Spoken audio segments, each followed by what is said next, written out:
The Mech Touch. Chapter 140. Larkinson Compound. The star system that hosted Rittersberg used to be endowed with lots of exotic resources. It used to be an oasis compared to the barren desert of its surrounding systems.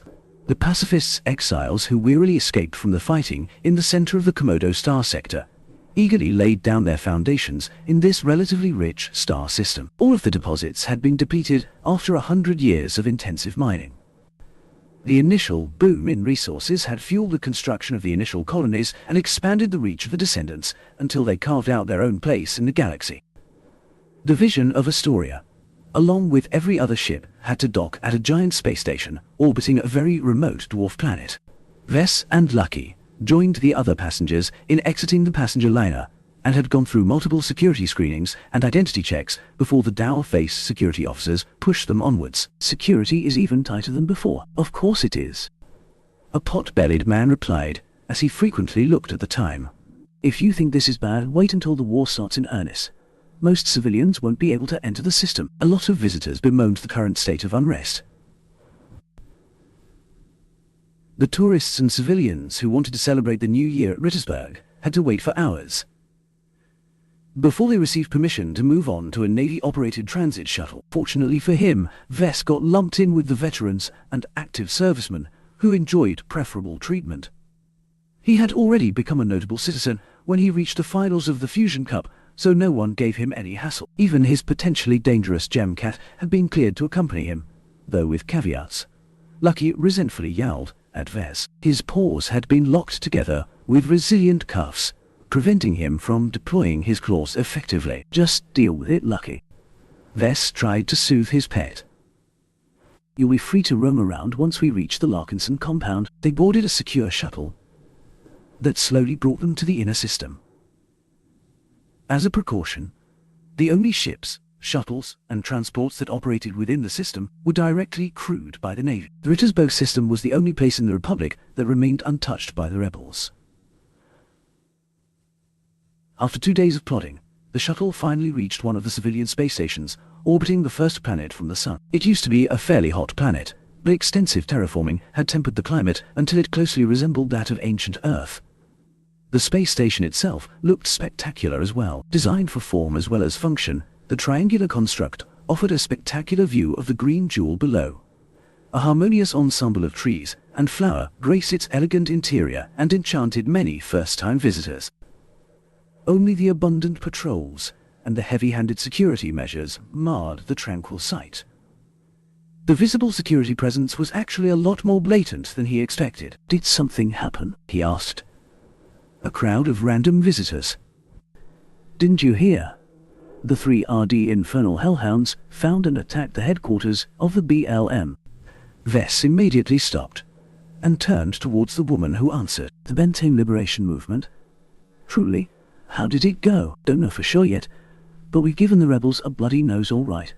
The Republic is keeping a tight lid on the news. Even after Vess browsed the galactic net on his comm, he found nothing useful. The Mech Corps released a short statement that they considered the attack a success, but warned that the BLM still possessed a lot of assets and that they might retaliate in the coming days. The news was ominous, and it explained the tension hanging in the air. Hopefully they took out Vincent. I should have never customized a mech for him, even if he paid an extravagant sum. He still suffered from the fallout of Vincent's madness. Strictly speaking, an arms manufacturer like Vess should not be held responsible for the crimes committed by his customers. If this were so, then almost every major mech and weapons manufacturer, he still felt bad about it nonetheless. For a long time, he only sold 2 mechs. A decent bounty hunter bought his first model, while the other went to a mass-murdering terrorist. Vess still carried that cross to this day. Fortunately, he already redeemed himself to the authorities. With Master Olsen from the Mighty Coalition vouching for his name, no government agency dared to bring him into custody. After a short wait, a different shuttle brought him and his cat down to Rittersberg's famed spaceport. Its construction resembled a crane about to take flight. The shuttle landed onto one of its many feathers before disgorging its passengers. Once everyone stepped out, the shuttle lifted off and headed to a different destination, in order to pick up those who wished to depart. In the meantime, the feather everyone stood on suddenly detached from the base of the main construction. Whoa! What's going on? Are we falling? Many of the passengers already expected the platform to detach and float to the surface. A few of the friendlier ones reassured the first-timers that this was nothing special. As the feather platform floated downwards, it flew past several marvelous sights. The transparent crane in the center gave everyone a good view of its many shopping boulevards and exquisite restaurants. Those who stood on the other side got a good view of the surprisingly low-rise metropolis called Kelnar. Only a couple of high-rise structures dominated its carefully designed urban planet, the most notable of which consisted of the massive eternal lighthouse that was supposedly lit by an undying flame. Even at this distance, Vess could see the white marble structure as clear as day. Once the feather touched down on the ground, everyone picked up their luggage from a nearby hall and hailed an aircar. Vess did the same and boarded a fairly swift but expensive car in order to reach his destination faster. The aircar zipped away and flew away from Kelnar. The densely populated city made way for elegant parks and stately-looking manors. Those who earned the right to live in those mansions were all big shots of the Republic. Some of them even formed an entire dynasty of civil servants who all worked in the same branch of government. After a half-hour flight, the aircar finally reached one of Kelnar's satellite cities. Varlton was home to a military base, along with several other related facilities. A lot of families with ties to the military settled down in this quiet city. The Larkinson compound was situated in a tranquil, privileged community that housed many mid- and high-level military personnel. Many Larkinsons who, for one reason or another, wished to carve out a life on their own, resided in the compound. In fact, most of the residents consisted of elders, along with some orphans and widows. Death could happen at any time. Any Larkinson who signed up for the Mech Corps might one day return to their families in a coffin. The last Bright Vizier War had reaped the lives of several uncles and aunts. Vess was fortunate that his father survived the war with his hide intact. "We're finally home," he said while stretching his arms. Lucky curiously stepped forth and sniffed the alien grass. Once they exited the spaceport, security finally removed his restraints. The cat eagerly flexed his limbs throughout the entire shuttle ride. "Come on, little buddy, let's go inside and meet the family." The Larkinson compound might look like a peaceful manor complex on the surface, but it hid a deadly array of defenses. A couple of guards personally inspected Vase and his luggage before they cleared his identity. After stepping inside the courtyard, a dozen kids immediately scampered over. "Vez, you're back, yay!" A little girl named Janie celebrated. "Hug, please." He obliged the girl, as well as every other munchkin. Once he put down the last kid, Janie quickly glomped his leg and looked up at him with pleading expression. "Can I have a mech now?" "I want a mech too." "Whoa there, kids. Mechs aren't toys for you to play around, especially at your age." Vess tried to placate the mech-hungry brats. "Wait until you're 10 years old." Everyone moaned in disappointment. Vess didn't want to make them cry, so he thought quickly until his gaze landed upon Lucky. He walked past some of the kids and picked up Lucky by his chest. "Look at my new pet. Isn't he cool? His name is Lucky, and he's a very playful cat." The kids completely forgot about asking for their own mechs once they beheld the gem cat. Lucky's gorgeous appearance immediately entranced the boys and girls. When the cat released a questioning meow, Lainey started to squeal. "He's so cute. So shiny. I want a dog like that too." Some of the kids had their own mechanical pets. For example, a couple of resplendent glass-like birds rested on a tree, while nearby a teenager played fetch with a titanium dog. Despite the competition, Lucky effortlessly stole their hearts due to his cute and gorgeous appearance and intelligent behavior. Vess eagerly handed off his cat to Lanny to let the kids get to know his pet. He smiled as the kids carried Lucky to a nearby playground.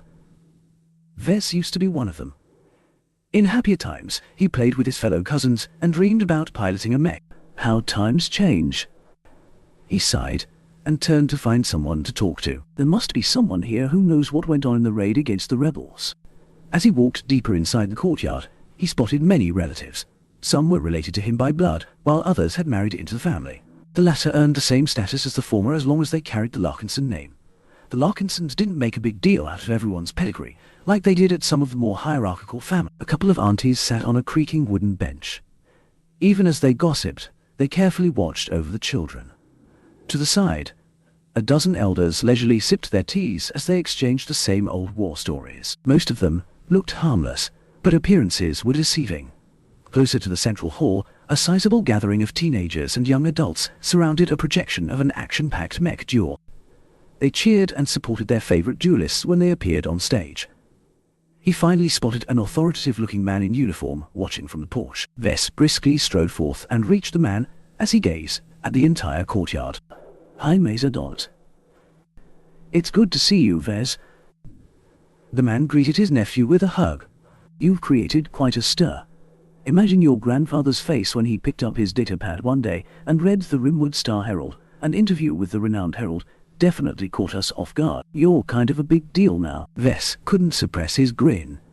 He finally starting turning the Larkinsons around. "It's been a challenging journey so far, but I couldn't have done it without my father." The mood turned melancholic once he mentioned his still missing father.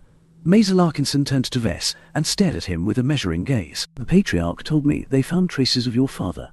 Wrinkle is keeping very dangerous company these days.